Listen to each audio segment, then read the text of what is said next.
안녕하십니까. 한국거래소 금시장 팀장 황성구라고 합니다. 처음 뵙겠습니다. 네. 제가 여기 교육의 성격을 좀 잘 몰라가지고 저희는 BIFC에 근무하시는 그 직원들 대상으로 한 걸로 알았어요. 근데 보니까 일반인이시네요. 예. 예. 부산 시민 저희 소개를 좀 잘못 받아가지고 그럼 전부 이렇게 근처에 사시는 분이십니까? 부산 멀리서 오신 분도 계시고요. 예. 반갑습니다. 거래소가 부산에 온 이후로 좀 많은 시장들을 개설했는데 그 중에서 아마 가장 부산 시민들이 보기에 이해하기 쉬운 시장 중에 하나가 아닐까. 금은 되게 투자하기가 쉽습니다. 어떻게 보면은 그 거시경제라고 하죠. 뭐 달러라든가 그 세계 경제의 흐름만 좀에 대한 예측만 있으면은 투자를 할 건지 팔 건지에 대한 의사결정 내리기가 되게 쉽고, 주식 같은 경우는 주식 해보신 분 많이 계실 테지만 하루 종일 보고 있어야 돼요. 공시가 나오지, 뭐 루머가 있지, 뭐 이런 것들에 대한 고려를 많이 해야 되는데 금은 그렇게 하실 필요가 없습니다. 하루에 한 번 거래했다 뭐 다시 계속 가지고 계시다가 뭐 내일쯤 팔고 싶으면은 내일 팔아도 되고 크게 많이 변하지도 않고 그런 특성이 있기 때문에 금은 특히 약간 중장년층,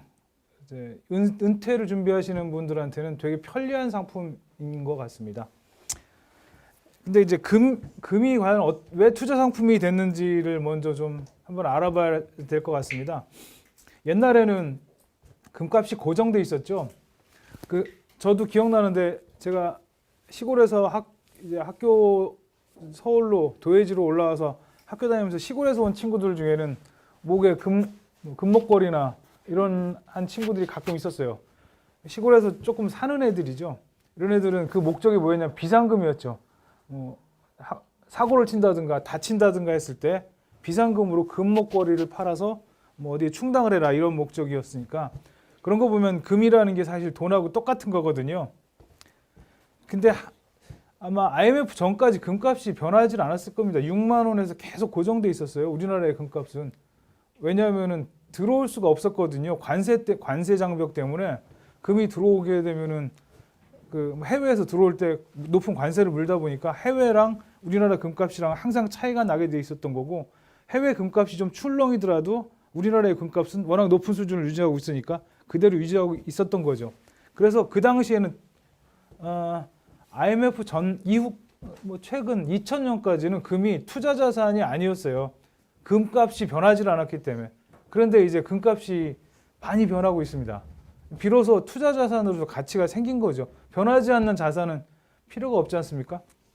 그러니까 예를 들면은 물가가 오르면 금값도 그만큼 올라줘야 되고, 또 이자 생기는 만큼 거기에 대한 보상도 해줘야 되고, 이래야지만 투자 자산이 의미가 있는 거지. 뭐 예컨대 5만 원짜리 땅속에 묻어놓고 있으면 이자도 안 생기고 인플레이션을 피할 방법이 없지 않습니까? 금이 그렇게 5만 원짜리 그 지폐와 동일하다면 투자할 이유가 없겠죠. 근데 그 투자 자산이 된 건 최근의 일입니다. FTA가 생기면서 금이 자유롭게 수입되기 시작했어요. 관세 없이. 그러다 보니까 해외 금값의 가격 변동이 한국에 그대로 반영되는 거죠. 그래서 요즘 금에 대해서는 관심이 비로소 많아지기 시작한 겁니다. 그전에는 금을 굳이 투자라기보다는 비상금으로 가지고 있는 게 현명했던 것이고, 이제부터는 금은 비상금 플러스 투자 자산으로 충분히 활용할 가치가 있다라고 말씀드리고 싶습니다. 옛날 저번에 서울에 재테크 박람회에 갔더니 어떤 분이 갑자기 저한테 딱 그러시더라고요. 금에 대해서 전문가죠, 뭐 이러더라고요. 사실 전문가는 아니죠. 저도 여기 온 지 10개월 정도 됐습니다. 근데 10개월이면 금에 대해서 웬만큼 다 알 수 있어요. 여러분들도 이 강의 들으시고 나서 뭐 책 한 권 사보시고 아니면 뭐 인터넷 뒤져도 됩니다. 보시면 금의 성질이라든가 금이 어떤 그 특성을 가지고 있는지. 네.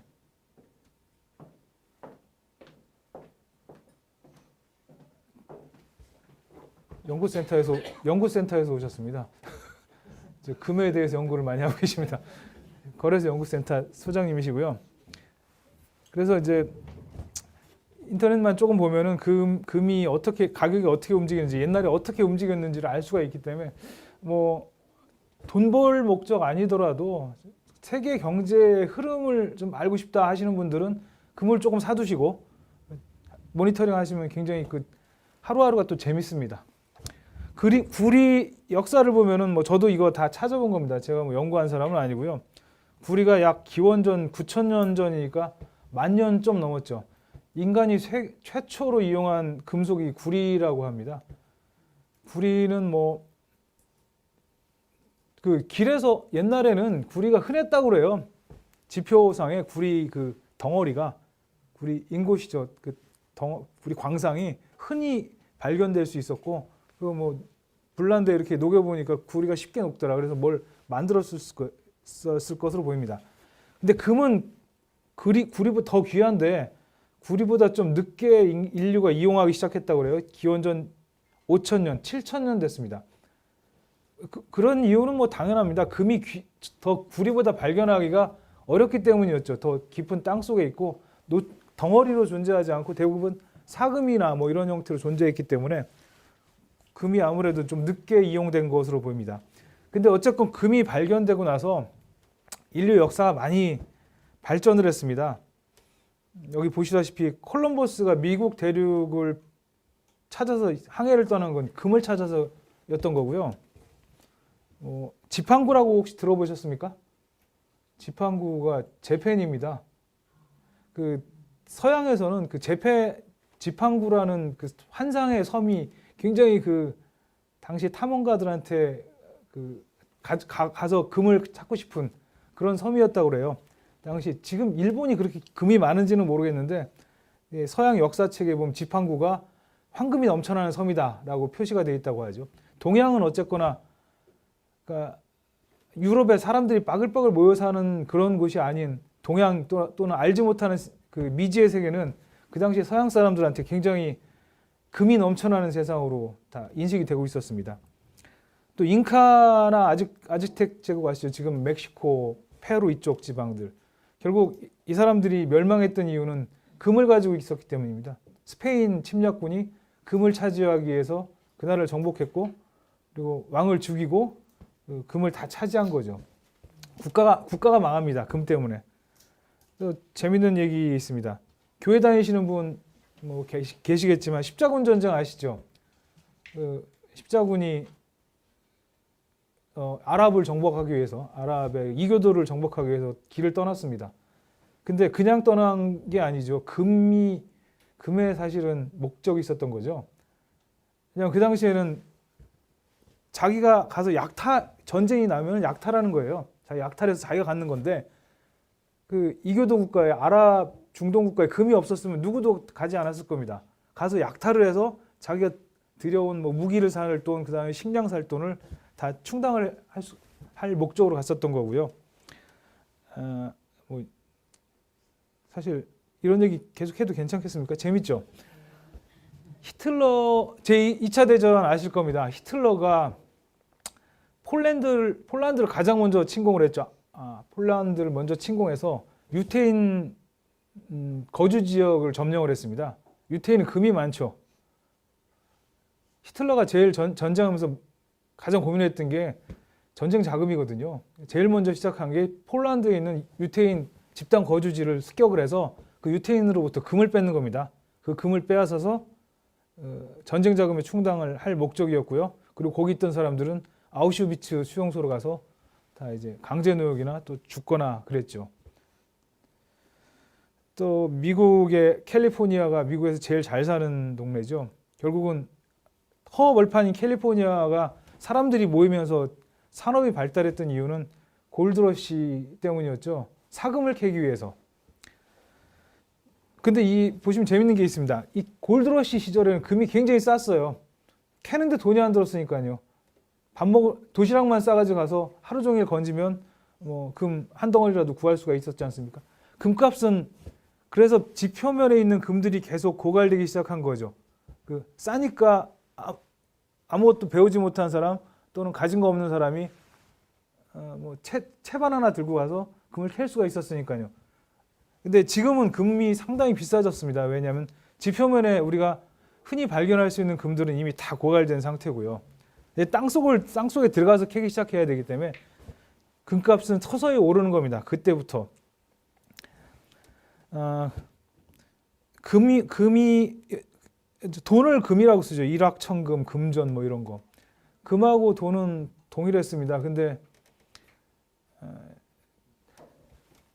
옛날에는 금 자체가 본원 화폐였기 때문에 금값이 금 1,000원어치가 돈 1,000원과 동일했었죠. 지금은 이 금을 표상하는 게 사실 지폐였거든요. 혹시 그런 얘기 들어보셨나요? 지폐는 명목 화폐죠.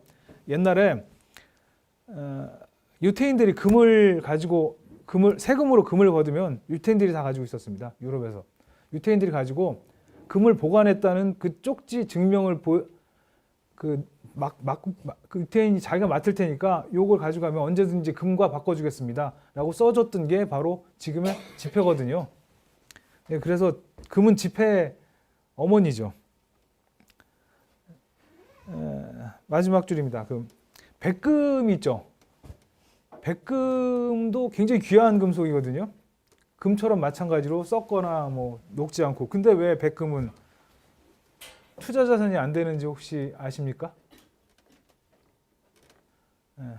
백금 사보신 적 있습니까? 그 전에 한 20년 전만 해도 백금 사신 분들 많았어요. 근데 지금 백금들을 안 사세요. 백금은 되팔 때 손실이 많이 생기죠. 왜냐하면 금이 10% 손실 생긴다고 하면 백금은 20%, 25% 손실을 봐야 되거든요. 그러니까 백금은 투자를 할 수가 없어요. 손실이 많이 생기기 때문에 녹여서 재가공하는 과정에서 손실이 생깁니다. 근데 금은 손실이 안 나요, 사실은. 금은방 가시면은 금반지 딱 가져가시면 10돈, 뭐 3돈짜리인데 가져가면 10% 빼지 않습니까? 실제로 그 빼는 이유는 뭐 함량이 모자라거나 중량이 모자라서 있을 수도 있겠지만 우리는 모르잖아요. 그게 갖다 주는 순간에 이 금이 실제로 함량이 순금이 아닌 뭐 18K인지 또는 3돈이 아닌 2돈 반인지 정확하게 알 수가 없거든요. 뭘로 만들었는지도 모르고. 그래서 금은방 주인이 빼라고 하는 만큼 뺄 수밖에 없어요. 근데 실제로 금은 하나도 낭비가 안 됩니다. 10% 자기는 순금이라고 믿고 있는데 보증서까지 가져갔는데도 금은방 주인이 10%를 차감한다 이러면 사실 그런 거래는 하시면 안 되죠. 속고 있는 거니까. 금은방 하시는 분 오셨나요 혹시? 아니시죠? 제가 종로에 가끔 가면은 금 세공하는 데가 있어요. 금 세공하는 데 카페트가 쫙 깔려 있거든요. 이제 금을 드릴 같은 걸 갈아서 무늬를 만들고 모양을 만들고 나면은 이제 사실 1돈짜리 반지를 딱 만들면 아주 조금 깎여 나가는 게 있습니다. 그래서 이제 그걸 팔고 나서 세공하는 그 직원들이 다 가고 나면 주인이 그걸 청소기로 다 빨아들입니다. 그러면 또 금이 이만큼 나와요. 그리고 그걸 전문으로 해주는 업체도 있어요. 그 정도로 금은 진짜 0.001g도 함부로 허투루 버리지 않습니다. 그리고 재가공 과정에서 손실이 가장 적기 때문에 그래서 금을 사는 게 굉장히 향후에 손해가 안 발생하는 거죠. 백금에 비해서.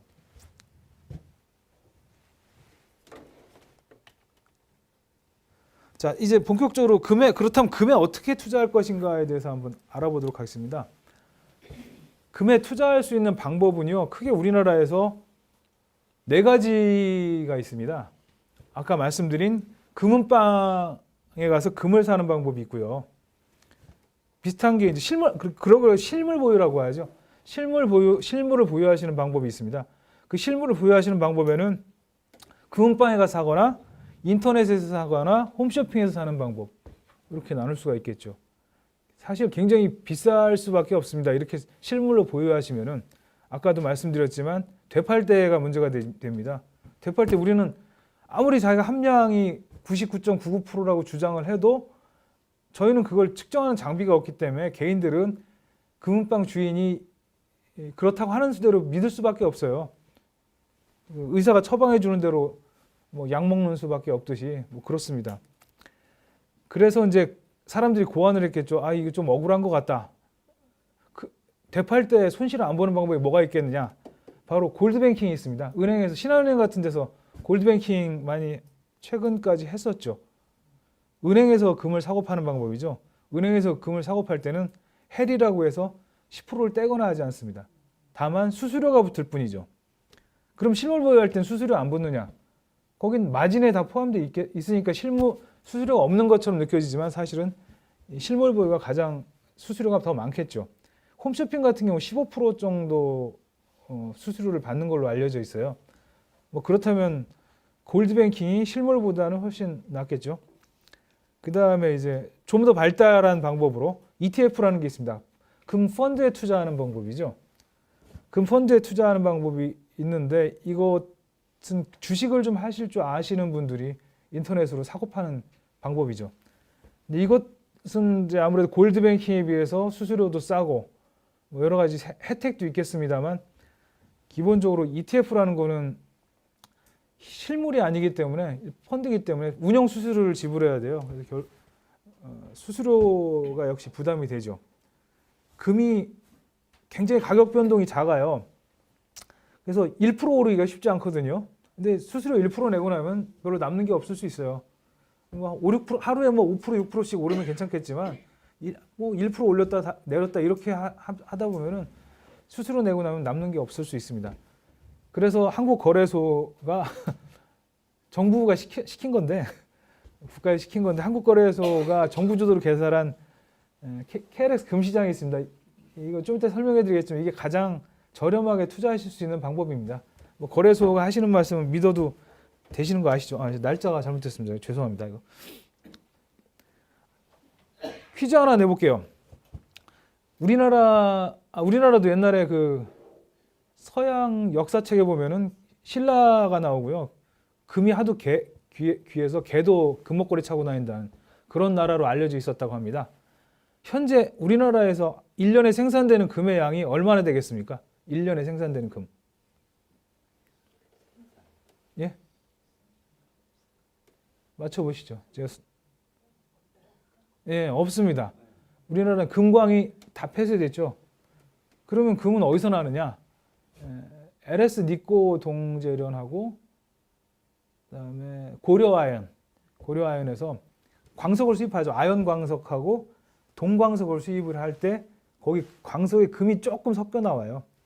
그래서 LS 니꼬 지금 옛날 LG 금속입니다. 장항제련소 아세요? 장항제련소가 지금 LS 니꼬 동제련이에요. 장항제련소는 없어지고 저 온산에 울주군 온산면에 가 있죠. 그 온산 동제련 단지에 50톤 나옵니다. 1년에. 거기서 50톤. 그리고 LS 고려아연에서 5톤 나옵니다. 55톤이죠. 그리고 우리가 1년에 쓰는 금이 110톤이에요. 나머지 55톤을 해외에서 수입을 해요. 그래서 우리나라는 1년에 110톤 씁니다. 개인들한테 가는 거 30톤이에요. 장신구를 만들든지 뭐 요즘 금리빨 안 하시죠. 금리를 하시든지 아니면 또 뭐 있죠. 그 골드바로 이렇게 투자하시는 게 약 30톤으로 알려져 있습니다. 그럼 나머지 한 70여 톤은 다 전자제품에 쓰입니다. 예, 그 반도체 있잖아요. 핸드폰에 엄청난 금이 들어가요. 그래서 그걸 녹이면은 금이 나옵니다. 그래서 땅에서 캐는 것보다 핸드폰 녹이는 게 더 이득이에요. 지금 현재로는. 그러니까 핸드폰이 가격이 꽤 하겠죠. 핸드폰 버리지 마시고 저기 어디다 갖다 주죠? 우체국에 갖다 주면 돈 주지 않습니까? 버리지 마시고 갖다 주는 게 나라 사랑하시는 길입니다. 그리고 실제로는 이거보다 2배의 양이 밀수가 되고 있다고 알려져 있죠. 근데 뭐 밀수되는 금은 도대체 어디로 가는지 알 수가 없습니다. 그럼 세계에서 금 보유량이 가장 많은 나라는 어딜까요? 뭐 당연하지 않겠습니까? 미국이죠. 8,000톤. 8,133톤 돼 있네요. 그다음에 러시아가 1,000톤 조금 안 되고요. 중국이 러시아보다 많습니다. 저번에 1,070톤 정도로 발표를 했어요. 1,070톤. 우리나라는 몇 톤일까요? 우리나라는 한국은행이 보유하고 있습니다. 예, 100톤이에요. 100톤. 그 100톤이 104.4톤입니다. 어디가 있냐면 영국에 가 있습니다. 영국에 가 있고요. 굉장히 비쌀 때 샀어요. 그래서 저희가 한국은행에 전화해서 뭐 금 시장 어쩌고 하면 신경질부터 냅니다. 짜증 나거든요. 너무 비싸게 사가지고. 그 2,000불 할 때 샀을 겁니다. 온스당. 지금 1,000불인데 반토막 났죠. 자, 금 얘기 좀 이거 보시면은 몇 천 년 됐는데도 지금 계속 유지가 되잖아요. 썩거나 뭐 녹슬지 않는다는 뜻이죠. 그래서 금이 투자 가치가 있다. 이런 얘기를 드리려고 만든 그림입니다. 자, 투탕카멘의 그 미라가 쓴 가면이죠. 110kg? 110kg면 1kg에 지금 4,400만 원, 4,500만 원 정도 하거든요. 뭐 45억 정도 합니다. 투탕카멘의 이 가면이 작은 거래요. 투탕카멘이 여담인데 투탕카멘이 소년 젊었을 때 죽었잖아요. 그래가지고 뭐 별로 권력이 없어서 작은 가면이라고 하더라고요. 그다음에 옆에 보면 에트루리아 지방, 옛날 로마 시대로 로마 시대인 것 같습니다. BC 1000년 전, 지금 한 3000년 됐죠. 그 당시 금리가 있었어요. 금으로 옛날 사람들이 충치가 있었던 거죠. 이빨이 썩으면 뽑아버리고 금리를 했습니다. 레미제라블 영화 보신 분 계십니까? 레미제라블 보시면 팡틴이라는 그 불쌍한 여자가 어금니를 뽑아서 팔죠. 그 어금니를 누가 샀을까요? 왜 뽑았을까요? 혹시 아세요? 옛날에는 귀족, 돈 많은 사람이 이빨이 상해서 빠지면 젊은 사람의, 가난한 사람의 이빨을 사서 깎아서 이렇게 이런 틀에다 넣어서 의치로 쓴 거예요. 그래서 옛날엔 이빨도 팔았다고 합니다. 근데 지금은 그런 사람 없죠. 그다음에 아래 보시면은 이제 최초의 주화라고 되어 있는데요. 밑에 거랑 비교해 보십시오. 그 미국 순금 주화는 되게 동그랗죠. 동전에 보면 톱니가 쫙 있지 않습니까? 그 왜 만들어졌는지 혹시 아세요? 동전의 톱니가. 이 주화를 이렇게 만들면은 옆에 싹 갈아요, 칼로. 그래가지고 표시가 안 나지 않습니까? 싹 갈아가지고 나중에 또 자기가 금을 만들거든요. 그래서 요즘 주화는 옆에 톱니가 쫙 박혀 있죠. 갈지를 못하게. 그래서 지금도 금화가 그랬고, 그래서 지금도 동전은 100원, 50원짜리 이상 된 건 다 톱니가 쫙 있습니다. 갈아내지 못하도록. 금 관련해서 가장 발달된 나라는 영국입니다. 지금 보시면은 홀마크라고 영국의 그 금의 품질을 인증하는 시스템이 지금부터 몇 년 전입니까? 뭐 한 800년 전에 도입된 거죠. 빅토리아 여왕 때. 그만큼 돈이 많았던 나라고 전 세계의 모든 금이 영국에 모여 있었기 때문에 영국의 금 관리 제도가 가장 먼저 발달을 했고, 지금도 세계 금값은 영국 LBMA라는 곳에서 다 결정을 합니다. 한국의 금값도 마찬가지로 영국의 LBMA라는 곳에서 거래되는 금의 가격에다가 환율을 곱한 게 한국의 금값의 기준이 됩니다. 그래서 금이 투자하기 편하다고 말씀드린 게 가격 조작이 불가능해요. 주식은 주가 조작하지 않습니까? 공시도 뭐 터트리고 막 하면서. 금은 영국의 LBMA 가격에서 벗어나지 못해요. 그래서 사실은 쏟거나 쪽박 찰 이유는 없는 거죠. 그래서 아까 말씀드렸다시피 저금리 고령화 시대에는 가장 안전한 투자 자산이다 라고 보통 얘기를 합니다. 근데 금을 산다는 건 도대체 어디에 투자를 하는 걸까요? 자, 인플레이션을 해지한다고 하시는 분들이 굉장히 많습니다.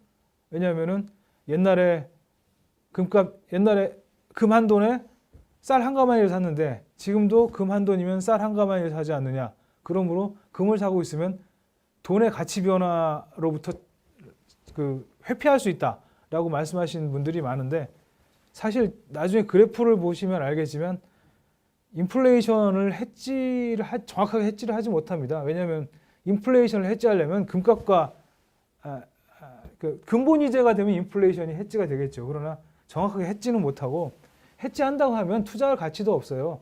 인플레이션과 다르게 움직여야 돈을 먹든지 잃든지 하는 거지. 그 정확하게 일치하지 않습니다. 어느 그 유명한 사람이 얘기하긴 금에 투자하는 건 인플레이션 해지가 아니라 위기에 대비한 거다라는 게 더 정확한 표현이라고 합니다. 위기에 대비하시는 거죠. 그거는 이제 좀 이따 그래프 보시면 아마 나오실 겁니다. 자, 금하고 가장 밀접한 관계가 있는 게 달러입니다. 달러가 오르면 금값이 내리고요. 달러가 내리면 금값이 오릅니다. 그건 두 개 다 안전자산이기 때문에 그렇죠. 달러가 비교적 안전하니까 그 위험을 원치 않는 투자자는 금을 사든지 달러를 사든지 둘 중에 하나 선택을 하게 돼 있는 건데, 달러 쪽이 수익률이, 달러가 이자를 올리면 달러에 투자하는 게 좋으니까 달러 값이 상승을 할 것이고, 그럼 금값이 상대적으로 내려갑니다. 그래서 보시다시피 빨간 게 국제 금값이고 파란 게 달러의 값이죠. 둘이 보면 완전히 대칭을 이루고 있죠. 보시다시피 이렇게 거의 아래 위로 똑같은 모양을 이루고 있죠.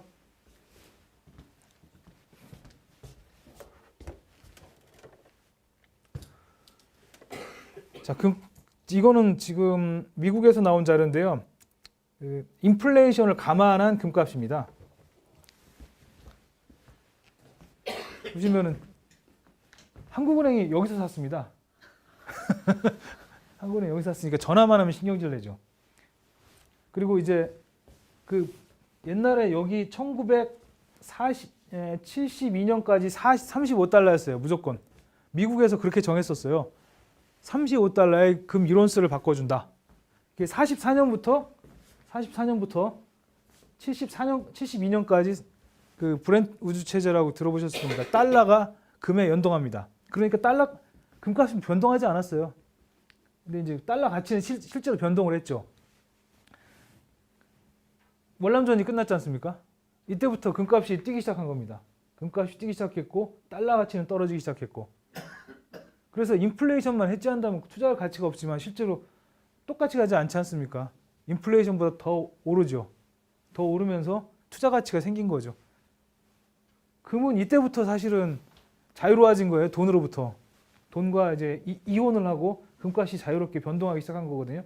보시면은 이거 되나 모르겠네. 자, 언제 움직이는지 한번 보시죠. 안 나타나네.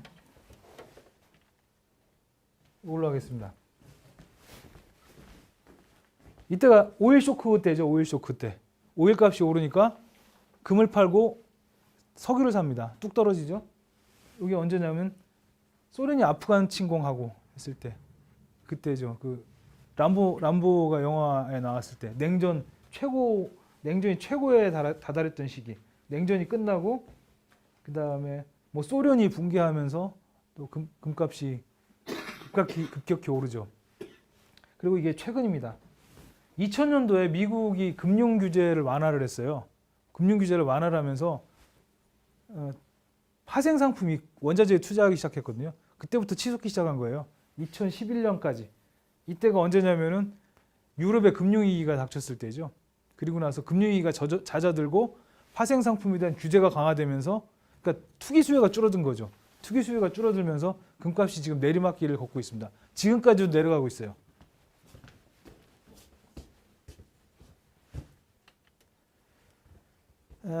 근데 아까 처음에 이제 사금 얘기 말씀드렸는데 금의 생산 원가는 이렇게 변하고 있습니다.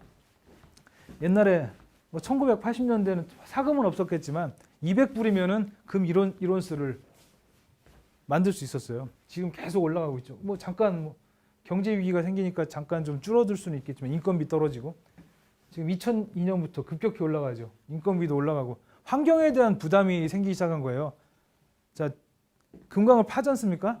파면 일단 허가를 받아야 돼. 옛날에 막 파면 됐었어요. 근데 아프리카고 뭐고 이제 그냥 파도로 내버려 두지 않죠. 환경단체들이 들고 일어나니까. 그래서 금광을 파더라도 허가를 받아야 되고, 파놓고 너희들 그냥 가면 안 돼. 다 메꿔놔야 돼. 이런 규제, 마찰 비용이 생겨가지고 금값이 계속 올랐습니다. 그래서 최근 2012년까지 금값이 올랐던 이유는 이 채굴 비용이 계속 올랐기 때문에 그래요.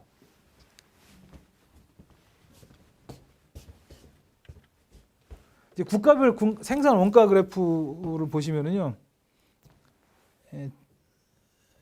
지금 빨간색, 고동색이죠. 고동색이 제일 비싼 게 이제 남아프리카죠. 남아프리카 금 제일 많이 생산했었는데 남아프리카 금값이 생산 원가가 1200불 넘어서 1300불까지 왔습니다. 그런데 호주가 이제 파란색이죠. 호주도 지금 꽤 비싸요. 인건비 비싼 데만 오른 거예요, 지금. 차이나나 페루 같은 데는 좀 낮죠. 이제 금값이 지금 얼마냐면 1050불이에요. 1050불. 여기는 생산 못 하는 거예요. 그런데 근데 당장 멈출 수는 없습니다. 왜냐하면 현금을 돌려야 되니까. 현금을 돌려야 되기 때문에 당장 멈추지는 못합니다. 그런데 어쨌든 금값 평균적으로 1100불 정도가 금값의 생산 원가로 봐야 되는 거죠. 세계 평균. 그렇다면은 1100불 이하로 생산할 수 없는 데는 도태할 수밖에 없어요. 그래서 금값, 제가 보는 개인적으로는 금값이 1100불이 마지노선이다. 그럼 한국 돈으로는 42,000원 정도. 그러니까 부가세를 빼고 1g당 42,000원 정도. 저는 이렇게 보거든요.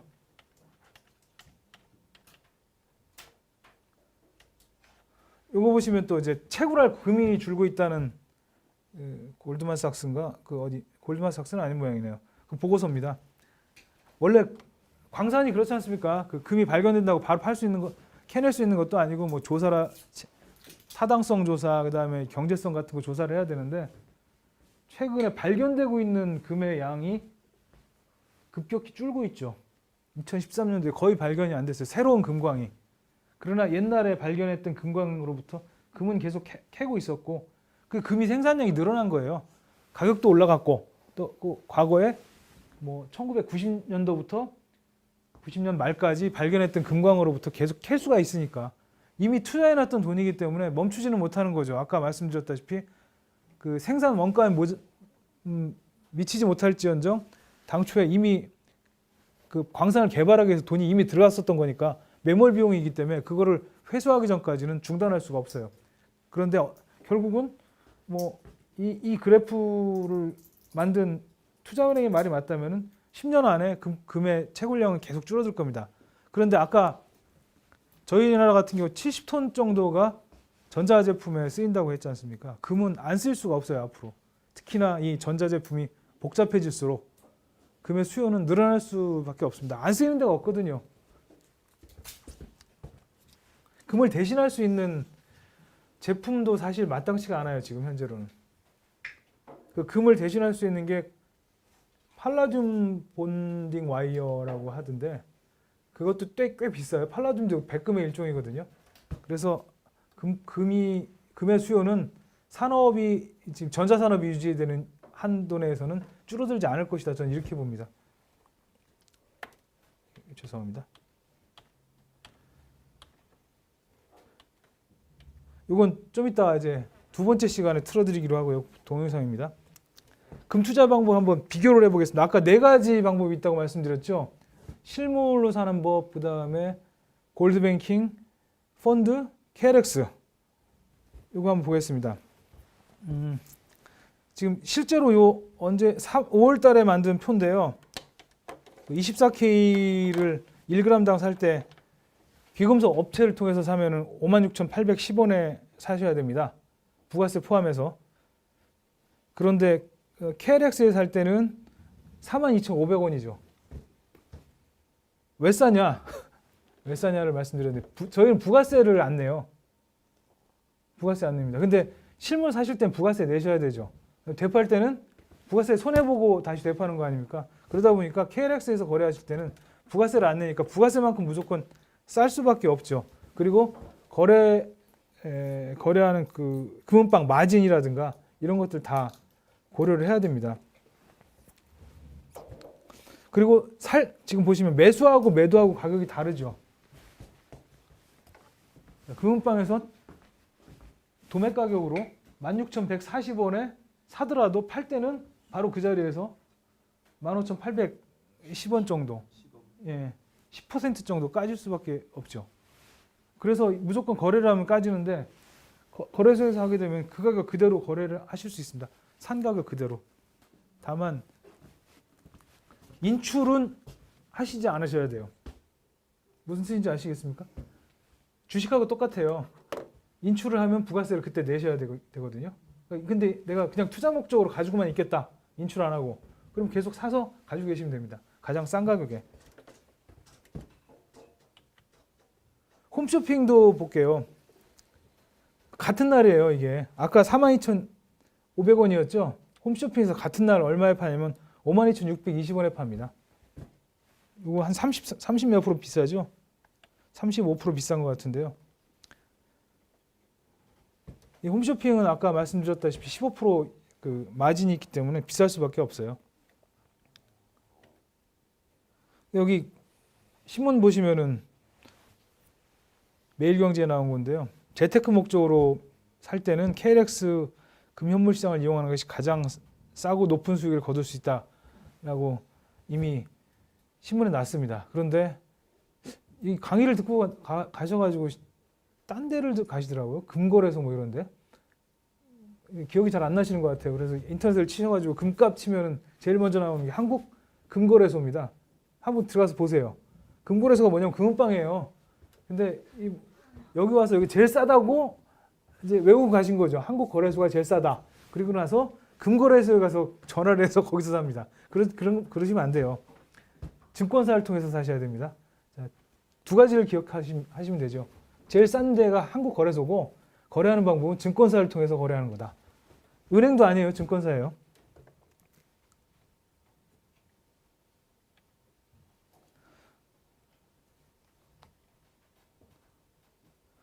이제 보통 이제 증권사를 통해서 거래하는 화면입니다.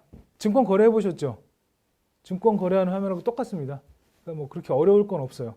자기가 가격을 넣고 그 가격에 맞는 상대 매수자가 나오든지 매도자가 나오면 바로 가격이 체결되는 구조라서 공시도 없고 루머도 없고 공매도도 없고 증자, 액면 분할 아무것도 없습니다.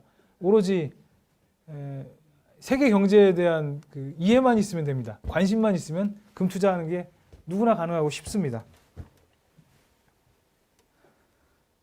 자, 아까 언급해 드렸습니다. 국내 금 가격은 국제 금 가격에 환율을 곱하고 거기에 약간의 마진을 더한 가격입니다. 이 마진은 뭐냐면 영국에서 금을 100원에 사지 않습니까? 그럼 한국에 들어올 때 통관 비용이 들어요. 그게 약 0.5% 듭니다. 그래서 우리나라 금 가격은 무조건 정상적으로 치면 해외 금 가격의 105%가 제대로 된 가격입니다. 그래서 금에 투자를 하실 때 사실 kitco라는 데 여기 밑에 보시면 kitco라고 있죠? 이 사이트에 들어가시면 금값을 실시간으로 영국의 전 세계의 금값을 실시간으로 보여줘요. 달러로. 그럼 거기다가 환율을 곱해서 내가 사는 금이 싼지 비싼지 판단해서 사시면 됩니다.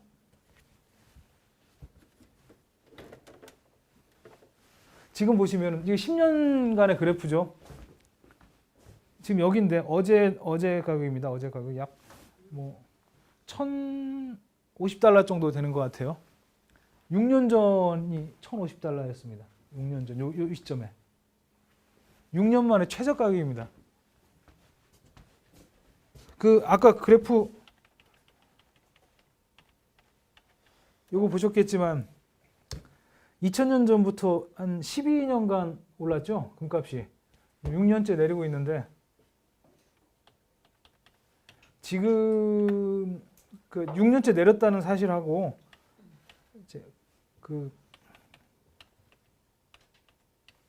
금값의 채굴 원가의 그래프를 고려를 해보시면 금값이 더 이상 내려가지 못할 거라는 거를 눈치채실 수 있을 것 같아요. 더 이상 내려가기 굉장히 어려운 구조다. 그럼 이제 뭘 고려하면 되느냐? 금을 샀는데 달러가 빠져버리면, 그러니까 환율이 빠져버리면 한국 돈으로 손해가 발생해요. 지금 뭐 환율 1,000원에 샀는데 환율이 900원으로 떨어지지 않습니까? 아무것도 안 변하고 금값은 그대로인데, 그러면 달러로 샀으면 괜찮은데 한국 돈으로 산 사람은 손해가 발생하죠. 그래서 달러가 세질 것인지 약해질 것인지에 대한 고려를 가지고 사시면 제 생각에 손해는 없고 환율만 조심하시면 됩니다.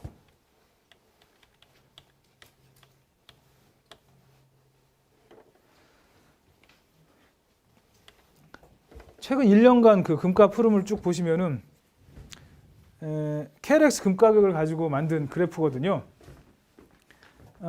아주 특이한 점이 있습니다. 아까 100.5% 말씀드렸죠. 항상 이 파란 게 국제금 가격인데 국내 금 가격이 0.5% 정도 높습니다. 그래서 빨간 선이 위에 있어야 정상인데 안 되는 경우가 있어요. 가끔 이렇게. 그렇죠. 이때는 돈을 버실 수가 있습니다. 왜냐하면 이때 사놓거나 이때 사놓으면 나중에 이렇게 빠질 때 다시 되팔면 되거든요. 근데 언제 그러느냐? 올라갈 때 꼭 그래요. 올라갈 때. 금값이 올라갈 때 한국 사람이 못 따라가요. 일반 투자자가. 그래서 역전되거나 값이 같아집니다. 왜냐하면 항상 보고 있지 않아요. 금을 사시는 분들은 아침에 대략 뭐 42,500원에 내가 금을 팔겠다 하고 주문을 내놓고 하루 종일 그냥 있는 거예요. 근데 그 사이에 환율이 막 변하지 않습니까? 근데 신경을 안 써요. 바쁘니까. 그리고 대부분 아까 고령화 시대의 안전 자산이라고 믿기 때문에 그대로 내버려 두시니까 싼 가격에 체결이 되는 거예요. 이때 사시면은 사실은 이때는 하루 종일 보고 있는 사람이 돈을 벌 수가 있어요. 싼 값에 살 수가 있으니까. 그리고 다음 날이나 이렇게 팔면 됩니다. 이게 아주 우리나라의 특이한 점은 바로 이거죠. 올라갈 때 가격이 못 따라간다는 것. 내려갈 땐 잽싸게 따라갑니다. 그 주식 같은 거 보면 왜 그 음봉 차트 이렇게 보여주면서 기술적 분석하지 않습니까? 금값은 이게 기술적 분석이 사실 어렵죠. 그리고 해본 적도 없고 아마 아무도 안 해봤을 겁니다. 왜냐하면 기술적 분석 그게 나온 거는 다 일본에서 만든 거거든요. 일본에서 무슨 뭐 엘리어트 파동 이론, 그다음에 피보나치 수열 등등 뭐 왜 과연 이게 주식과 관계가 있을까라고 생각되는 그런 것들을 이용해서 만든 건데 저도 이제 거래소에 근무하지만 저도 대리 시험 볼 때 그 기술적 분석 가지고 시험 보고 그랬어요. 과연 이렇게 뭐 음봉이 3개가 나오면 그 다음에 오를 것이냐 내릴 것이냐. 근데 그거 맞질 않아요. 아시잖아요. 맞을 수가 없죠. 사실 주식의 가격을 결정하는 그 방법은 굉장히 많지 않습니까? 미래 현금 흐름을 현재 가치로 할인한 방법, 뭐 수도 없이 많기 때문에 어느 게 맞다고 할 수도 없어요. 그리고 또 걔네들은 숫자가 나오기 때문에 그래도 어렴풋이 예를 들면 그 주식 그 거래할 때 제일 좋은 방법 옛날에 많이 쓰던 방법인데 자산 가치 플러스 수익 가치를 더해서 뭐 둘로 나누는 이런 방법을 많이 썼죠. 주식 같은 경우는 혹시 들어보셨나요? 옛날엔 초창기 이거 많이 했습니다. 예를 들면 뭐 지금 삼성전자 여기서 주식도 좀 알고 가십시오. 삼성전자가 시가 예를 들어서 가진 돈이 전부 다 팔아보니 100조예요. 100조다. 그럼 여기다 100조를 넣는 거죠. 여기다 그리고 앞으로 얘가 벌어야 얼마나 더 돈을 벌 수 있을까? 이 회사가 망할 때까지 한 200조 벌 것 같다라고 누가 예측을 합니다. 애널리스트가. 그럼 여기다 200조를 잘못 썼네요. 200조를 더하죠. 그래가지고 주식수로 나눕니다. 대충 맞는 얘기예요. 이론적으로는. 이렇게 해서 가격을 추정을 할 수가 있었어요. 금은 그게 안 돼요. 금은 왜냐하면 이거 자산 가치가 얼마인지 알 수가 없거든요. 금의 가치를 사실 판단할 방법도 없고 금은 제일 문제가 이게 안 나옵니다. 이자가 안 나오니까요. 금을 들고 있어도 이자가 절대로 안 나오죠. 새끼를 치지도 않으니까. 그래서 금은 이렇게 판단할 수가 없고 오로지 환율만 가지고 판단을 하시면 됩니다. 환율 가지고 판단하시고 환율이 적정 그러니까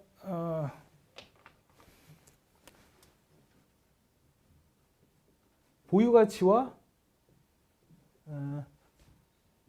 소비 가치가 일치를 하지 교환 가치가 일치를 하지 않죠. 교환 가치가 금은 일치를 하지 않습니다. 그래서 이런 기술적 분석이 안 되는 거죠. 그러나 지금 투자를 하시면 제 생각에는 그 원가 밑으로 더 이상 빠지지 않기 때문에 충분히 가능하실 거라고 보고요. 그래서 재밌는 거 또 하나가 이제 저희 거래소 자료인데요. 아까 말씀드린 갑자기 급전직하거나 갑자기 이게 가격이 갑자기 급상승하지 않습니까? 이런 때 거래량이 엄청 늘지 않습니까? 굉장히 그 많은 사람들이 이렇게 투자를 하고 있습니다. 거래량이 급격히 가격이 급격히 늘어나고 올라가거나 내려갈 때 이런 때 박스권에서는 거래를 안 하죠. 지금 현재가 요 상태니까 지금 박스권에 들어갔어요. 아마 올해는 제 생각에 올해는 좀 금값이 뜨지 않지 않을까. 올해는 내년 초를 한번 그 겨냥을 하시고 투자를 한번 해보시는 게 괜찮을 것 같습니다. 근데 금은 계속 사고 파고 할 필요는 없어요. 사 놓고 계시기만 하면 돼요.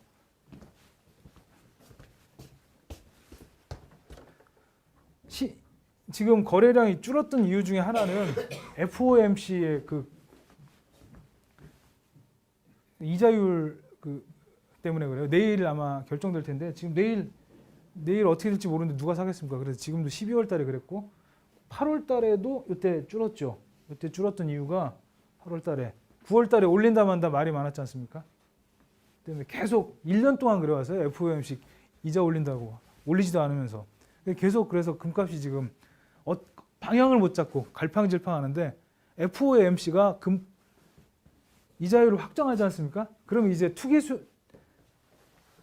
미국 달러 채권에 물려있던 투기 수요가 다시 되돌아올 거예요. 원자재나 이런 데로. 금값은 움직이게 되어 있습니다. 지금은 사놓고 계시면은 굉장히 답답합니다. 왜냐하면 잘 안 움직이기 때문에 조금만 기다리십시오. 아마 내일 되면 움직일지 모르겠습니다. 내일 되면. 그리고 또 하나 제가 말씀드리고 싶은 건 10% 이상을 투자하시면 안 돼요. 자기 자산에. 이자도 안 생기는데 이게 적어도 5년 동안은 보셔야 되거든요. 한번 투자하면은 뭐 사고 팔아도 되겠지만 장기적으로 오르는 자산이기 때문에 그래서 5년 동안 보셔야 되기 때문에 많이 투자해 놓으면은 조급할 수밖에 없죠. 신경질 나고.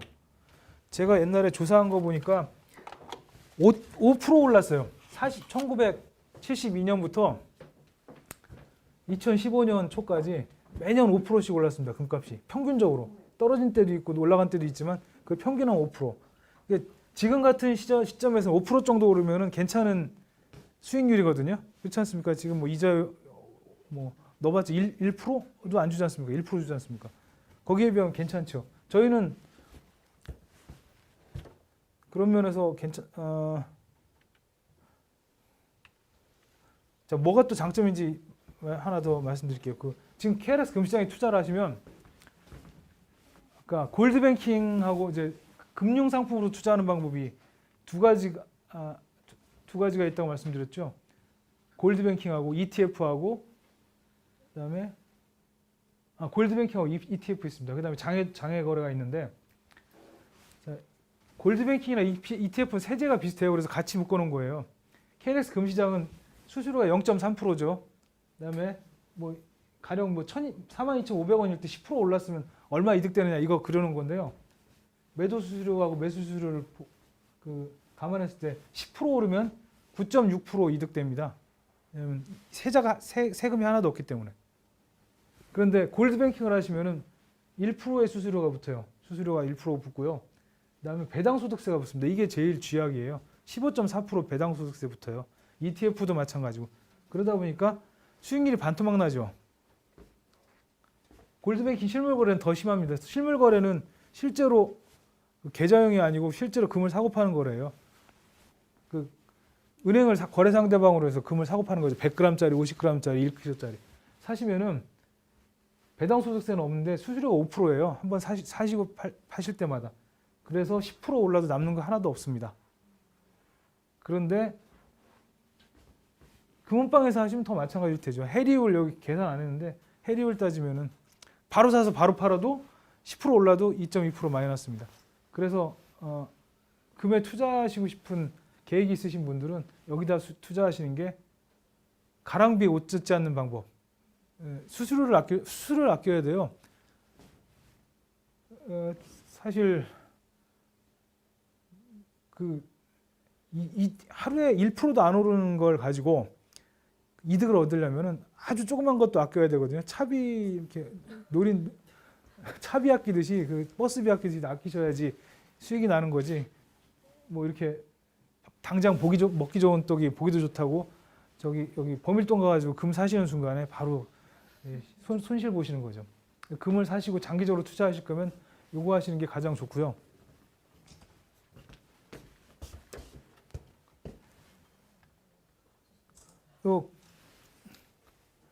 같은 얘기인데요. 세금이 없다는 거 다시 한번 정리해 드릴게요.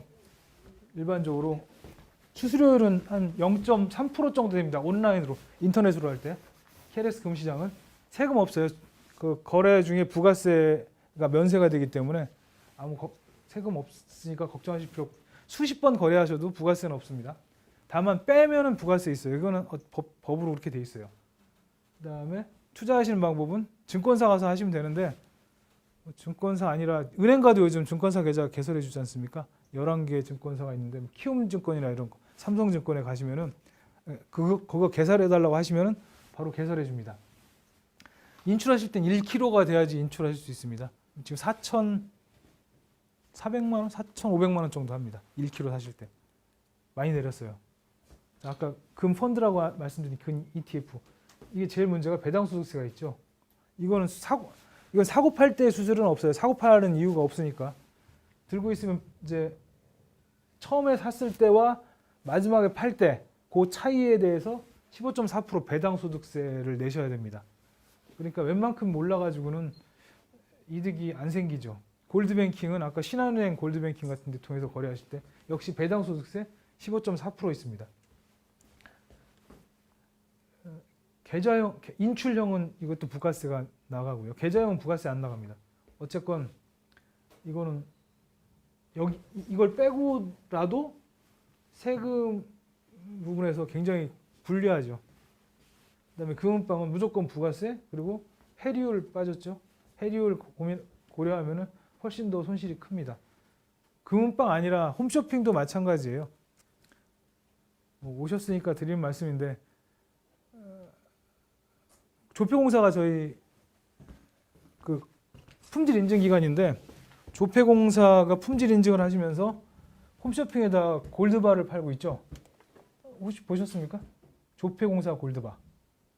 네, 보신 분 계실 거예요. 근데 본질적으로 금은방에서 하는 거랑 다를 게 하나도 없어요. 그건. 품질이 좋느냐? 사실 품질은 얘기할 거 없어요. 품질을 요즘 가짜로 했다가 어떻게 되겠습니까? 그 요만큼 잘못 집어넣고 그 잡혀가느니 그냥 더 넣어줬으면 더 넣어줬지 덜 넣어주는 데는 거의 없다고 봅니다.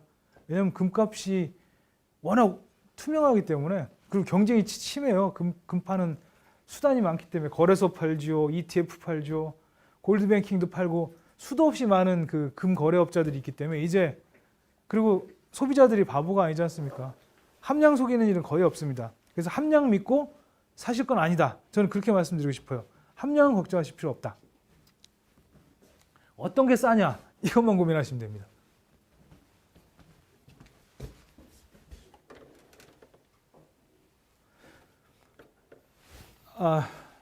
저 10분만 하고 5분만 하고 브레이크 타임 갖도록 하겠습니다. 그 브레이크 타임 갖고요. 저희가 이 금시장 개설하게 된 배경은 이번 마지막 설명을 해드리면, 박근혜 정권이 출범하면서 그 4대 개혁 과제가 있었죠. 그 중에 하나가 지하경제 양성화죠. 지하경제 양성화하는 방법이 뭐가 있냐? 그 종로에서 밀거래되는 금을 양지로 올려놓고 세금을 내고 거래하자라고 그런 발상을 하게 됩니다. 그래서 금거래 양성화 방안을 만들고 거래소에 시장을 개설해서 금을 거기서 거래를 하게 되면 자연히 싸고 편리하고 좋으니까 여기서 거래하게 될 것이다. 네, 주로 밀거래하시는 분들이 뭐냐면 반지 세공업자들이에요. 개인들은 어지간하면은 골드바 같은 거는 부가세 내고 사시는 게 보증서도 받고 믿을만하니까 개인들은 오히려 밀거래를 안 해요. 근데 반지 만드시는 분들이, 금세공업자들이 그 세금 노출되는 걸 꺼려해서 밀거래를 많이 합니다. 음성거래를 많이 하는데, 이분들을 사실 이 거래소 시장에서 거래를 하도록 유도를 하기 위해서 만든 시장인데, 아직까지도 그 관행을 타파를 못 하셨어요, 그분들이. 그래서 이 KLS 금시장이 조금 변질됐습니다. 개인들이 선호하는 시장으로 바뀌었어요. 해보시는 분들은 다 싸고 믿을만하다, 편리하다는 걸 아시기 때문에 개인들이 많이 참여를 하시고 설명회를 하셔도 금거래 금세공업자는 안 오시고 개인들만 오세요. 어쨌건 저희는 개인들이라도 와주셔서 거래를 하시면 고맙습니다라고 말씀드리고 있고요. 지하경제 양성화는 조금 실패한 것 같습니다. 그러나 거래소에서 거래를 하시면 이 금은 어디로 가 있냐면 한국증권예탁결제원이라는 데가 있습니다. 공공기관이고 저희가 지분을 가지고 있는 회사인데 주식 거래하시면 주식은 어디 있습니까? 예탁원에 있죠? 실제로 자기가 주식을 들고 거래하지는 않지 않습니까? 한국은행에서 돈 보관하듯이 예탁원이 보관을 하고 있고요. 금도 똑같이 예탁원에 들어가 있습니다. 그래서 그 예탁원에 들어가 있는 금은 뭐냐면 국가의 신인도에 커다란 기여를 하게 됩니다. 공식적으로 잡혀 있는 그 금이기 때문에 지금 한 2.2톤 들어가 있을 거예요. 그래도 한국 국내에 당장 국가가 디폴트 위기에 빠졌을 때 2톤의 금을 가지고 국민들이 이렇게 결제를 할 수 있는 이제 자원이 되니까 앞으로 이게 늘어나면 늘어날수록 아마 국가 신인도에도 굉장히 많이 도움이 될 것 같아서 뭐 돈도 돈이지만 국가 경제를 걱정하시는 분들은 여기서 거래를 해주시면은 많이 도움이 될 것 같습니다. 이건 뭐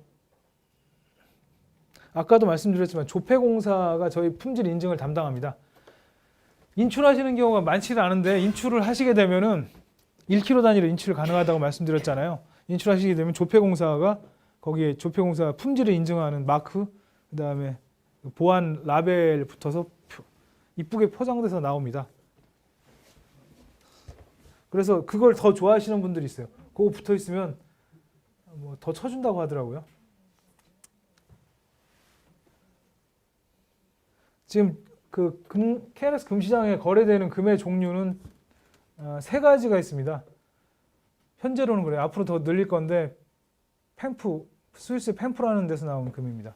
스위스 금 뭐 유명하지 않습니까? 옛날부터 스위스 펜프금이 있고요. 그 다음에 저희 중소기업에서 만든 삼덕금속이라는 데서 만든 보통 정년금이 있고요. 그 다음에 LS 니코 동제련에서 만든 골드바 세 가지가 저희 예탁원에 보관돼 있고 그 찾으실 때에는 이 셋 중에 하나가 이미 무작위로 나올 겁니다. 그런데 펜프금이 90% 정도 돼요. 펜프금이 90% 되고 펜프금은 되게 좀 일반인들은 선호하시는 거기에 좀 더 프리미엄이 붙는 금이고 거기다 라벨지까지 붙으면 뭐 보관할 수 있는 뭐 가치가 있는 것 같아요. 마지막으로 저기 많이 여쭤보시던데 증여를 하는 금을 빼서 내가 금을 1kg를 빼서 집에서 가지고 있다가 자식한테 주면 세금이 그 노출될까 안 될까 그거 고민하시는 분 많더라고요. 금은 녹이면 끝입니다. 그렇잖아요. 빼서 녹이면 끝이에요. 안 줬다고 뭐 바꿔 우기면 할 말 없죠. 그래서 사실 탈법적으로 증여하시고 싶은 분들은 이런 얘기 하면 안 되는데 인출하셔가지고 주시고 종로에서 파시면은 되긴 됩니다. 그런데 그렇게 해서 남지가 않아요. 왜냐하면 KNX 금 가지고 종로에서 팔 때 10%를 해리시키잖아요. 그걸 고려를 하면은 골드바 4개까지는 그냥 정상적으로 저희 거래소 금시장에서 금을 사서 통장채로 주시는 게 더 이득입니다. 그 5개부터는 이제 그 증여세율 때문에 역전되더라고요. 제가 계산해 보니까. 근데 증여세율을 고려를 하면은 10%를 종로 3가에서 골드바를 파는 순간에 10%를 해리를 시키기 때문에 그걸 고려를 하면 2억 원까지는 그냥 KNX 금시장에 있는 금통장을 자제분이나 친척분한테 바로 직접 증여해 주시는 게 훨씬 더 세금을 아끼는 길이다. 그렇게 계산이 나옵니다. 좀 쉬었다가요. 네. 저희가 이제 시장을 처음 만들 때 정부하고 이 시장을 어떻게 만들어야 되나는 고민을 했습니다. 이제 테이블에 앉아서 앞전 시간에 설명을 했을 것 같은데 이 금시장이 이번 정부 들어서 이제 지하경제 양성화라는 정책 목표를 하나 잡았는데 그 중에 아이템을 하나 잡아보자 할 때 금이 이제 대표적으로 좀 눈에 들어왔습니다. 그래서 왜냐하면 금 시장은 아시다시피 뭐 가면 현금으로 사면 뭐 싸게 해준다는 게 카드로 산다는 걸 어떻게 보면 더 의아해하는 이런 시장이기 때문에 금 시장은 이제 큰 도매에서는 큰 도매 시장 외에는 큰 도매 중간 도매 중간 도매에서 더 이런 소매 시장 간에 있을 때 이 탄로된 금이 많습니다. 탄로된 금이라는 얘기는 자료가 없이 거래된다고 보면 되죠. 그러면 자료가 없다는 얘기는 거래할 때 이거는 금융상품이 아니기 때문에 부가세를 10%를 냅니다. 우리 거래소에 있는 주식 선물, 저 같은 경우는 이제 주식시장, 채권시장을 원래 하던 근무를 했었는데요. 금융상품은 이제 실물이 아니니까 부가세라는 게 없습니다. 이제 거래를 할 때 주식에 한해서 증권거래세를 내는 거죠, 팔 때. 우리 거래소 시장에 ETF라는 상품이 있는데요. ETF 상품은 증권거래세마저 안 냅니다. 왜냐하면 증권거래세법에 주식이랑 이런 것만 내게 돼 있기 때문에. 그래서 저희 거래소는 증권거래세를 세금을 좀 면제되는 이런 다양한 상품을 찾고 있었는데요. 이제 금을 이제 정부에서 이제 기획재정부 세제실이 있을 거고 또 국세청 이런 곳에서 이런 걸 어떻게 하면 될까 하다가 금거래소를 우리도 만들어 보자. 중국 같은 경우는 모든 금을 중국 상해거래소를 통해서 무조건 거래하도록 좀 약간의 강제를 좀 띄웠거든요. 그래서 우리도 그런 것처럼 할 수는 없지만 우리 어느 정도 거래소를 만들어서 거래소 내에서 거래되는 경우에는 이게 실물이 아니기 때문에 어떻게 보면 통장으로만 거래되는 거잖아요. 그렇기 때문에 거기에 부가세를 부여하지 맙시다. 장내에서 거래소에서 거래하고 내가 사고 한 5년 10년 묵었다가 매도하면 팔고 다시 장에서 매도하기 때문에 팔면 당일날 돈을 받습니다. 이런 거기 때문에 이런 과정에서는 세금 처리를 하지 말자. 그러면 개인들이 믿을 만한 금을 살 곳이 없었는데 저희들이 이제 거래소에서 인증한 그 금을 49이라고 하죠. 99.99%의 금을 인증된 금을 믿을 수 있게 통장으로 안전하게 보관해 주면서 금값이 오를 때를 기다리는 지금부터 한 2년 3년 전부터 금 투자 얘기가 좀 나왔습니다. 원래는 이제 금융위기 2008년 때부터 금 얘기가 좀 나오기 시작했어요. 2008년 때부터 금 얘기가 나와서 저도 신한은행에 찾아갔습니다. 신한은행 찾아가서 그 당시에는 금이 한 온스당 700불 뭐 이 정도 할 때였거든요. 그게 막 1,500불, 2,000불까지 갔다가 막 이렇게 지금은 1,000불에서 1,100불 사이, 1,060불 정도에서 왔다 갔다 하고 있는데요. 제가 한 700불 이때 찾아갔어요, 신한은행에. 난 앞으로 금이 오를 것 같다. 제 감이 맞았죠. 그래서 금이 오를 것 같으니까 금 상품을 달라. 딱 하니까 좀 당황해하는 거예요, 지점에서는. 뭐가 있을까요? 뭐 하면서 제대로 된 상품이 많지 않았어요. 그때만 해도. 근데 이제 그때부터 이제 본점에서 골드뱅킹이라는 걸 좀 만들었고요. 골드뱅킹이라는 걸 만들면서 골드뱅킹은 이제 두 가지 종류가 있습니다. 여러분들 은행 가셔서 골드뱅킹 하셔도 어떻게 보면 정부의 정책에 부합할 수도 있지 모르겠지만 그 금은 우리나라 금이 아니에요. 우리가 은행 가서 골드뱅킹 1,000만 원치 사겠습니다라면 그 순간 신한은행은 골드뱅 1,000만 원을 받으면 그 받은 만큼 신한은행 런던 지점을 통해서 그만큼의 금을 사게 합니다. 받은 만큼 사게 하고 외환 해지를 하면서 외환 관리를 하면서 이렇게 가져가고 있는 거죠. 그러니까 골드뱅킹은 어떻게 보면 외국에 있는 금값 그대로 이렇게 연동되는 대신 거기에다가 수수료를 플러스 살 때 1%, 팔 때 1% 해서 2%씩 이렇게 되는 이런 형태가 이제 신한은행의 어떤 은행들의 골드뱅킹이군요. 골드뱅킹은 또 수수료가 5%짜리가 있습니다. 사고 팔 때 각각 5%, 10%죠. 그 얘기는 부가세 관련된 실물을 찾을 수 있는 이런 것들 두 가지가 있습니다. 이제 그 골드뱅킹하고 그러면 차별해서 어떻게 만들까라고 이제 고민을 했을 때 거래소는 이제 그러면 은행은 금융상품이니까 배당소득세가 있는 거고요. 우리가 이자 소득하면 15.4% 배당소득세 내지 않습니까? 저는 그럼 배당소득세를 면제하자. 이유는 이거는 실물이니까 우리가 금을 사시면 여러분들 통장에 단지 숫자만 적히지만 이 실물을 저희가 그만큼 여러분들 이름으로 요만큼 창고에다 이렇게 보관을 해놓고 있는 거거든요. 홍길동 씨 오늘 뭐 500g 샀으면 홍길동 씨 500g 이렇게 창고에 이렇게 보관이 돼 있습니다.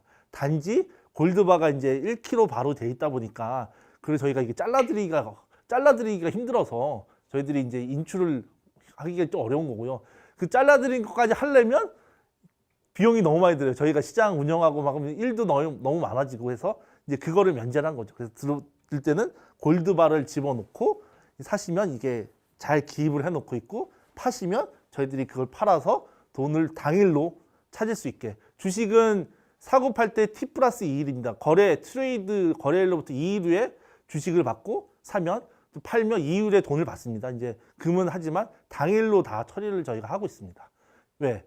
금은 돈이나 마찬가지기 때문에요. 그렇기 때문에 그렇고요. 아까 동영상에서 나온 것처럼 이 달러하고 금은 이게 서로 상관관계가 있습니다. 그래서 그동안에 어떠한 역사적으로 보면 달러 가치, 왜냐하면 그 달러와 금에 대한 거를 뭐 어떻게, 저도 솔직히 논문을 읽어보면 그냥 상식적으로 그냥 금 대신 상품이니까 뭐라고 이해하는 게 제일 편하실 거예요. 금이나 달러나 안전한 거는 달러나 금이나.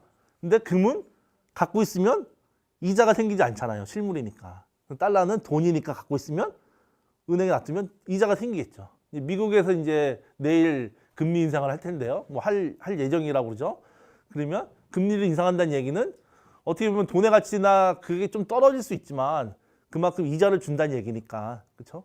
이렇게 받아오는. 그래서 달러가 좀 강해지면 금보다 이자를 주는 달러를 선택할게. 이런 취지로 이제 달러와 금이 이제 달러의 가치가 떨어지면 나는 이 종이는 무한정 찍어낼 수 있으니까 지금 2008년 이후에 그 금융위기 때문에 달러를 계속 찍어냈습니다. 금은 계속 만들 수 없죠. 금은 고갈된다는 얘기는 뭐냐면요. 우리가 광산을 지금 캐다 보면 그 금에는 여러 가지 파트가 있는데요. 우리가 이 책상도 제조하는 데가 있잖아요. 금도 제조하는 파트가 있습니다. 이 마이닝, 광산업인데요. 광산업은 이 보이는 데서 팔 수 있는 금은 전 세계에 다 고갈이 됐습니다. 이제 그러면 한 단계 좀 더 깊이 들어가야 되겠죠. 한 단계 깊이 파고 또 그만큼 금이 고갈되면 또 돌을 쑤셔갖고 이 산에다가 옆에 있는 산에다가 아파트 짓기 어렵잖아요. 그럼 밑에가 돌이니까 흙부터 있는 데부터 지어야 되니까요. 그것처럼 금을 채굴하는 비용이 갈수록 계속 비싸진 거예요. 그 채굴 비용이 계속 이런 상승 곡선을 그린다는 얘기는 그만큼 채굴하는 곳이 너무 오지거나 그런기 때문에 채굴 비용은 계속 올라가고 있습니다. 그러면 채굴 비용이 얼마가 생산 원가일까요? 그 생산 원가라고 그러는데요. 우리 아파트 분양 원가 아시잖아요. 이게 들쑥날쑥이에요. 그렇죠? 아파트 분양 원가도 도대체 얼마냐 했을 때 정답이 없듯이 금의 생산 채굴 원가가 얼마냐라고 했을 때 그것도 정답이 없어요. 왜냐하면 기술력이 좋은 기업들은 좀 싸게 하고 기술력이 떨어지는 기업들은 좀 비싸게 채굴 원가가 있습니다. 그래서 뉴스를 관심 있으시는 분 보시면 최근에 그 금 채굴 기업들이 쭉 도산하고 있어요. 경쟁력 없는 금값이 1,500, 1,600불, 2,000불까지 갔다가 지금 온스당 얘기입니다. 온스당 1,060불까지 1,000불까지 내려오니까 나는 아무리 해도 1,100불밖에 생산 원가를 만들 수 없어. 그러면 계속 1,060불이면 빚져가면서 이게 내 손해 보면서 금을 채굴하는 거예요. 그런 기업들이 언젠간 금값이 올라가겠지. 1,100불에 있던 기업들이 버티다가 이제 최근에 다 망했습니다. 그러면 이제 나는 1,000불에 생산하는 기업, 채굴을 하는 기업들이 좀 남아 있고요. 지금 더 경쟁력 있는 900불대에 채굴하는 기업들이 좀 많이 남아 있고요. 근데 이런 기업들이 생각보다 많지는 않아요. 그런 얘기는 그 기업들이 금을 채굴할 수 있는, 아니면 딴 데다 더 장비를 투입할 수 없으니까 금의 공급량이 그만큼 좀 제한적이다. 공급량이 좀 줄어들고 있는 상황이다. 이렇게 생각하시면 됩니다. 그 얘기는 금의 공급이 이제 생산량이 줄어들면서 금의 공급이 줄어든다는 얘기는 향후 금값이 더 이상 떨어지기는 어렵다라는 얘기를 이제 전문가들이 하고 있고요. 지금 미국 금리도 내일 인상하고 그 얼마큼 인상할지 모르겠지만 또 어느 기간만큼 인상할지 모르겠지만 인상이 한 번 되면 지금 오늘 주가가 얼마큼 올랐을까요? 예, 많이 올랐습니다. 뭐 여러 가지 이유가 있겠죠. 뭐 홍콩 증시도 많이 오르고 일본 증시도 많이 오르고 우리 증시도 많이 올랐는데요. 뭐 그 이유가 그 중에 뭐 다양한 주식 오르는 게 이유가 여러 가지겠지만 이 중에 하나는 그동안 미국 금리 인상 때문에 악재였던 것들이 이제 다 반영하고 이제 곧 발표할 거니까 이제 다 선반영된 게 아니냐 이런 것도 무시 못할 겁니다. 그러면 이제 금리가 오를 것 때문에 금값이 계속 이제 주춤주춤하고 있었는데요. 오늘 금값이 한 4만 600원 정도 됐거든요. 근데 그러면 이 금값도 아마 국제 금값이 오르면 아마 같이 이제 좀 오르지 않을까. 금리가 그래서 이제 사람들이 얼마 전부터 몇 달 전부터 계속 했던 얘기는 12월 달에 미국에서 금리를 인상하면 그때부터 조금씩 사시는 게 괜찮지 않겠냐라는 얘기를 계속 해왔거든요. 이제 미국 이제 금리를 인상했으니까 지금이라도 한 번씩 금을 쳐다보시는 게 많은 분들이 이제 금에 대한 관심을 갖고 있으니까 하는 게 낫겠습니다. 그러면 금을 어디서 사야 되냐 이제 이 문제가 생기거든요. 그러면 금은 품질 좋은 금을 사야 돼. 99.99% 그런 금을 사야지만 그 유동성이 좋아지는 거죠. 아파트도 대단지가 유동성이 좋듯이 금도 99.99%가 유통시장의 표준이기 때문에 그거를 사야 되는 거고요. 그리고 그러면 어디서 금을 사야 될까라고 고민할 때 그때 아까 말씀드린 이제 금은방에서 살지, 홈쇼핑에서 살지, 은행에서 살지, 거래소에서 살지 이게 이제 구분이 되는 겁니다. 금을 살지 않을지 타이밍인지 금에 대해서 이제 전망이 됐으면 금을 사고 싶다. 그러면 저희 페이지가 몇 페이지인지 모르겠는데요. 이걸 어떻게 내리나? 네.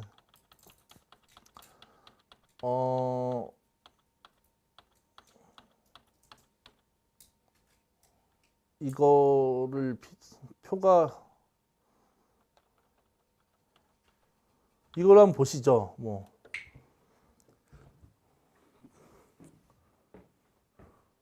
여기에는 홈쇼핑이 안 나와 있네요. 홈쇼핑 거를 한번 먼저 볼까요? 아까 설명이 됐겠지만 홈쇼핑 어제도 집에 가서 TV 트니까 홈쇼핑에서 열심히 또 금을 팔고 계시더라고요. 홈쇼핑 금은 뭐 99.99% 맞겠죠. 그렇죠? 맞겠죠. 홈쇼핑을 믿어야 되겠죠, 뭐. 네. 우리 작년에 백수호 사건 때문에 난리가 나긴 했지만 그래도 저는 이게 믿을만 하다고 봅니다. 그럼 믿을만 하면 이제 이게 사야 되냐, 가격이 어떠냐 라고 봤을 때 아무리 어제도 계산기를 두들겨 봐도 요즘 좀 싸졌을까 두들겨 봐도 홈쇼핑의 금값은 저희 금시장보다 30% 가까이 비쌉니다. 30% 비싸요. 1g당 한 4만 얼마인데 한번 보세요. 홈쇼핑 가면 조그만 거 뭐 보시면서 요즘 제일 잘 나가는 상품입니다. 50g에다가 6g을 더 주는 이 상품이 가장 좋아요. 이러면서 56g이거든요. 4만 원으로 치면 한 200만 원, 그쵸? 224만 원 이 정도 되잖아요. 근데 그 무이자 할부를 할 수 있도록 쭉 했지만 결국은 그 원가가 300만 원이 훨씬 넘어갑니다. 그 계산을 한번 해보세요. 그러면 총 원금 얼마? 그래서 홈쇼핑 앞으로 보시면서 그램당 한 4만 원으로 한번 계산해 보세요. 그러면 이 56g, 6g 서비스 더 준다고 해도 그 6g까지 포함해도 그 가격을 한번 보시면 됩니다. 근데 문제는 그래도 홈쇼핑에 그래도 장점이 있잖아요. 장점이 뭘까요? 내가 실물을 갖고 있잖아요. 그럼 저도 이제 작년에 시장 개최 때 1kg 실물 이제 가짜 모형 말고요. 진짜 1kg 실물을 이렇게 막 들고 막 기자분들이 이렇게 사진 좀 찍자고 그래갖고 이제 이렇게 어색하게 웃으면서 이렇게 들고 있었는데 금 1kg 골드바를 이게 딱 보니까 그냥 마음이 뺏기더라고 이렇게 너무 이뻐요. 예. 실물을 갖고 있는 마음은 있습니다. 실물 갖고 있는 장점이 있어요. 홈쇼핑 50g짜리 예쁘게 만들었을 거 아니에요. 귀엽게 앙증맞게 주머니에 넣었다가 항상 볼 수도 있고 막 거울에 화장품 옆에 딱 볼 수도 있고 기분은 좋지만 30% 그만큼 비싼 거예요. 문제는 30%가 아니라 그럼 이거 어떻게 파실 거예요? 나중에 분명히 자녀들을 위해서 자녀들 대학 등록금으로 지금부터 해놓으면 대학 등록금이 됩니다. 얘기를 하지만 그때 가서 누구한테 파실 거예요? 그게 실물은 판매가 좀 애매합니다. 이 금이 99.99%인지 그러면 누가 그 믿어줄 거예요? 나야 홈쇼핑 믿지만 사는 사람은 이게 거기서 온 건지 믿기가 어렵거든요. 그러니까 팔 때 좀 많이 또 손해 보는 거죠. 그러니까 실물을 여러분들이 가지시면 저희 거래소 시장도 마찬가지입니다. 거래소가 1kg가 되면 인출할 수 있는데요. 인출하면 좋아요. 빠져든다니까요.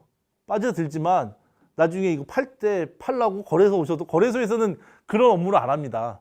그 거래소에서는 큰 기업들이 그 LS 리코라든지 이런 큰 기업들이 이거 금을 만들 때 99.9% 제대로 만드는지 이런 것만 검사하고요. 개인들이 갖고 있는 거 와서 이거 해줘, 그거는 거래소에서 하는 업무가 아니거든요. 그럼 장외 금은방 가서 파셔야 돼요.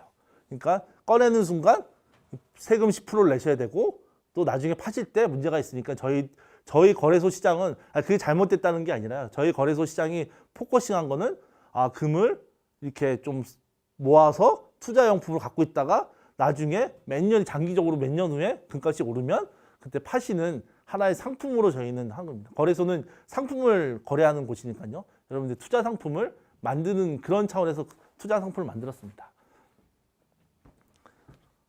그리고 보시면 그러면 아까 그 표로 다시 갈까요? 예.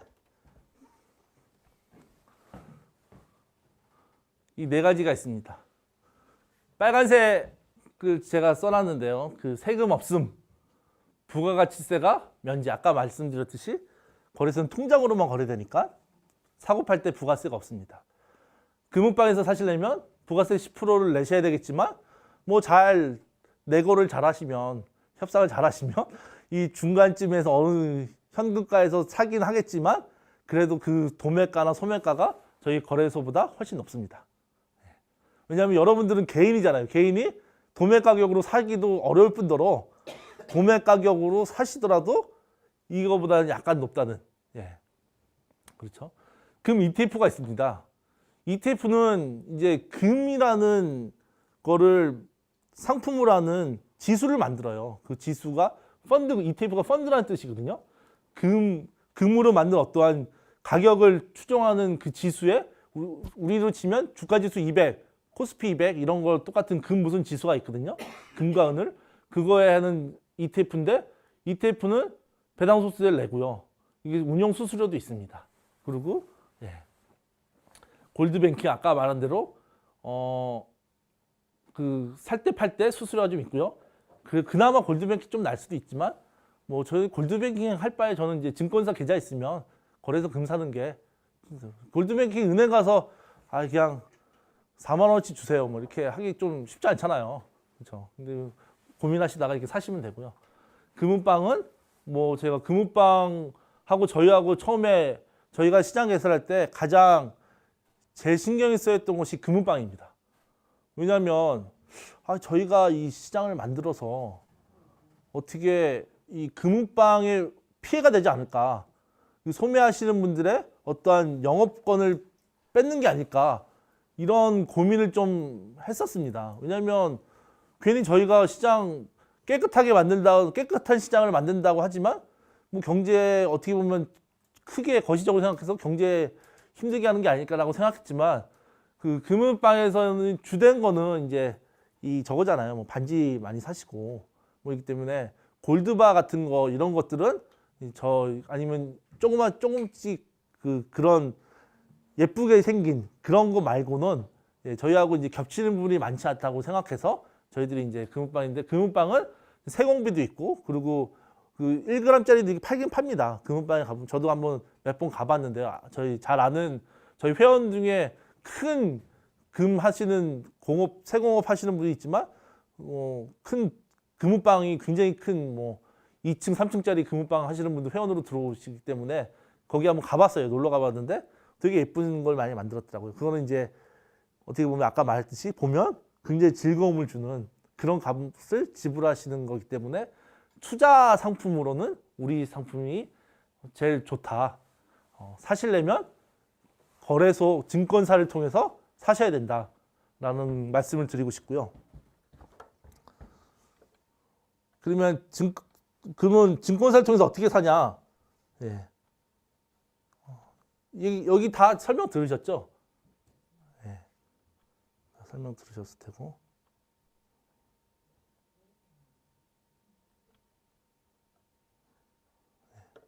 설명 뭐 그냥 저희 다 필요 없고요. 아, 거래소 사면 세금이 없다더라. 이거 하나만 아시면 됩니다.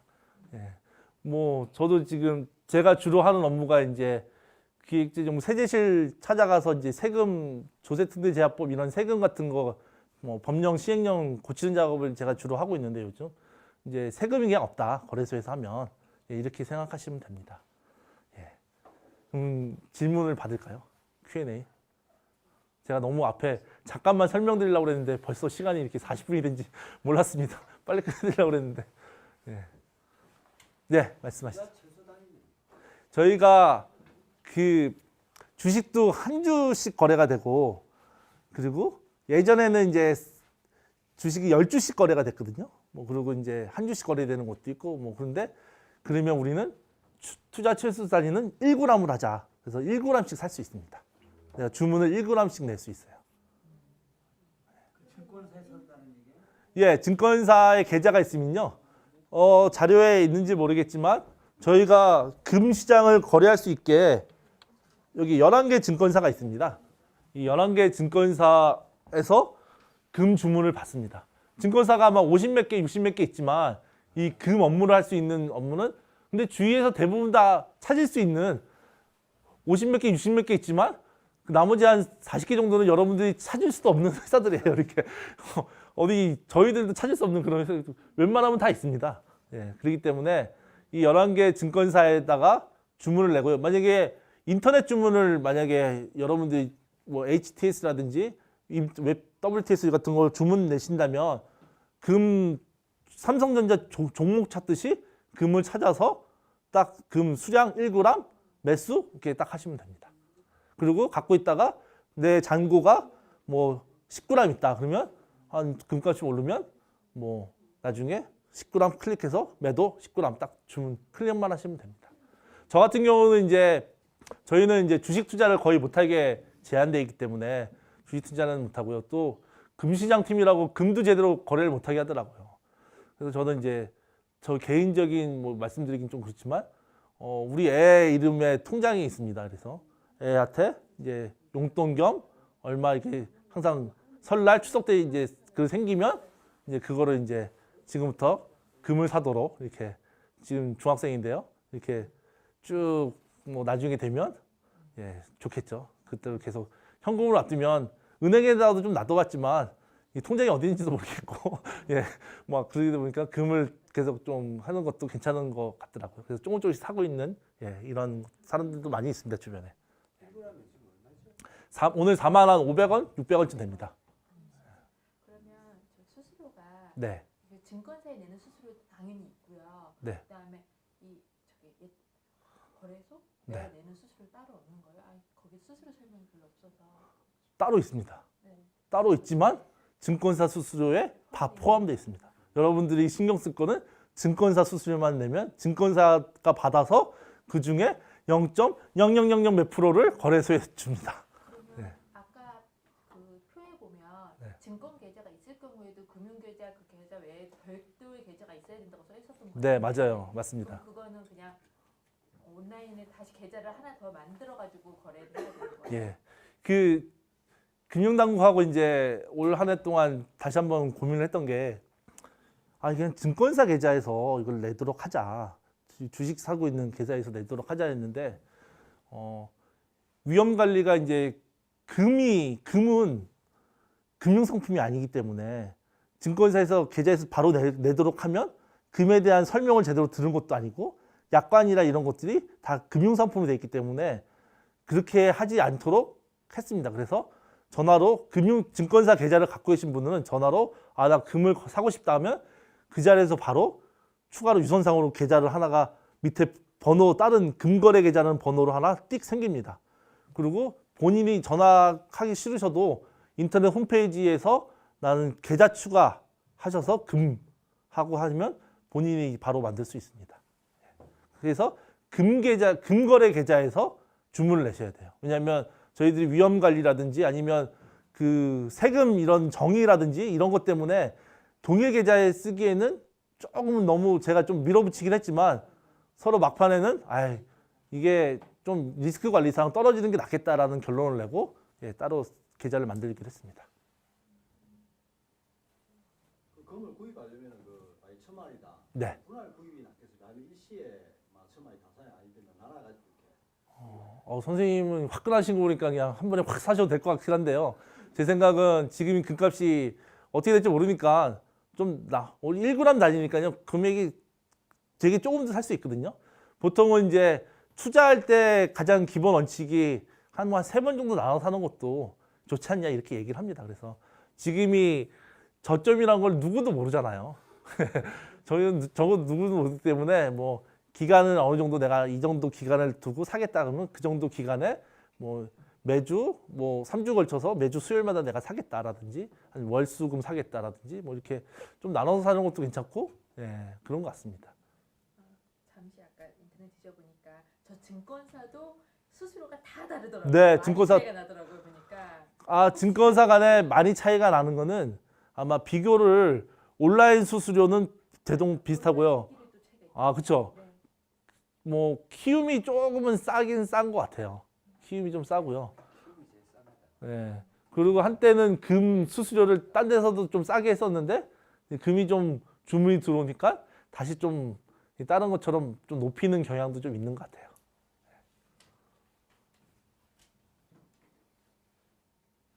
그 수수료가 얼마예요? 증권사 온라인 수수료가 0.3%로 제가 알고 있는데요. 매도할 때 매수 같습니다. 똑같아요? 예, 세금이 없으니까. 예. 주식은 이제 사고 팔고 팔 때 증권거래세가 붙잖아요. 매도 시에. 이거는 이제 그런 세금이 없으니까 그냥 살 때나 팔 때나 같다고 생각하시면 됩니다.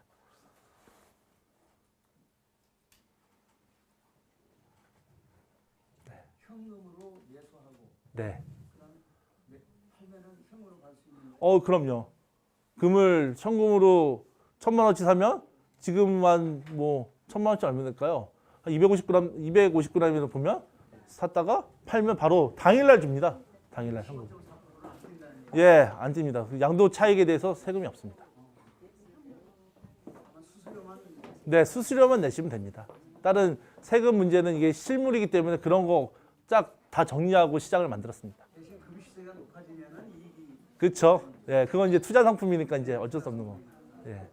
첫 거래를 은행에 가서 해도 되고 직접 증권회사 가도 됩니까? 은행에서 증권사 계좌를 만드시던지 증권사에 가서 증권사를 계시든지 하여튼 저희는 증권사 계좌로 됩니다. 예, 약속된 시간이 2분 남았는데요. 나가시는 분도 계시는 거 보니까 이제 거의 끝나는 것 같습니다. 도움이 되셨는지 모르겠습니다. 저는 금시장의 어떠한 그 운영자로서 우리나라에 그 필요한 시장이 생겼다라는 좀 자부심은 있습니다. 이렇게 그래서 이런 걸 바탕으로 뭐 다른 뭐 은도 어떻게 좀 검토는 하지만 은시장을 만들 수 있을지 모르겠지만요. 그 다양한 원자재 시장도 우리나라에 있었으면 좋겠습니다. 그래서 여러분들에게 다양한 투자 상품을 제공하는 게 저희 거래소 직원으로서의 어떤 자부심입니다.